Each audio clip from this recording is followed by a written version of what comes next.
Hello दोस्तों, कैसे हैं आप। उम्मीद करती हूँ आप सभी बहुत अच्छे होंगे। चलिए जानते हैं अपनी आज की कहानी के बारे में। घर मेहमानों से भरा हुआ था। गाना बजाना, शोरगुल, हंसी ठिठोली के बाद भी मन बहुत उदास था। शुभ्रा मेरी ननद कम सहेली ज़्यादा थी। उसकी शादी के बाद घर ही कितना खाली खाली हो जाएगा। चिंता का कारण एक और भी था, ननद की शादी में मेरे मैके से क्या आएगा।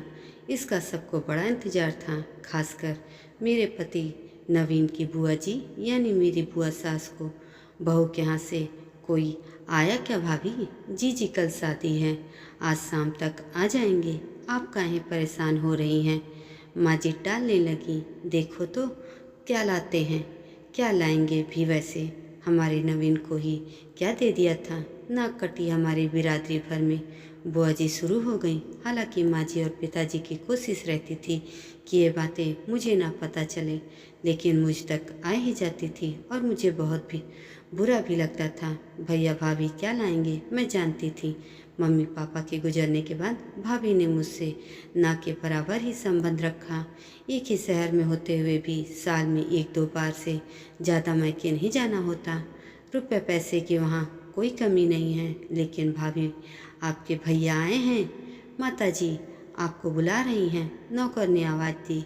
जब मैं गई तो मैंने माँ जी और भैया जी को बातें करते देखा। भैया माँ जी से कह रहे थे, अरे नहीं नहीं, कुछ भी नहीं खाऊंगा नहीं, बस ये देना था, कल आते हैं ना सबको लेके। कुछ काम हो तो बताइएगा माँ जी। भैया बहुत जल्दी में थे। मेरा मन भर गया। 5 मिनट भी नहीं रुकी। एक सरसरी निगाह मैंने बैग पे डाली। 2-3 मिठाइयों के और एक साड़ी का डब्बा था जो भैया माँ जी को देकर चले गए।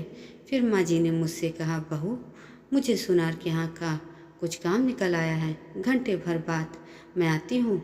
ये बैग मेरे कमरे में रखवा दो। अब कौन सा जेवर बाकी रह गया है, फालतू खर्चे हैं बस। नवीन गुस्सा रहे थे। तू नहीं समझेगा, बेटी का मान ससुराल में बना रहे, इसके लिए यह सब करना पड़ता है। चल जल्दी से ड्राइवर को भेज बाहर। पिताजी मुझे देखते हुए बोले।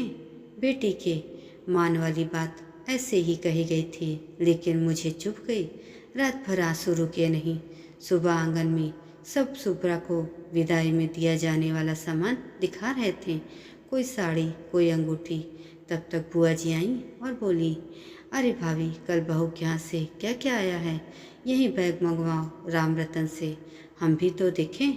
बैग खुलते ही सन्नाटा छा गया वहाँ। 7 भारी भारी साड़ियाँ, 11 किलो मिठाई, शुभ्रा के लिए सोने की चेन और छोटे बड़े अनेक उपहार।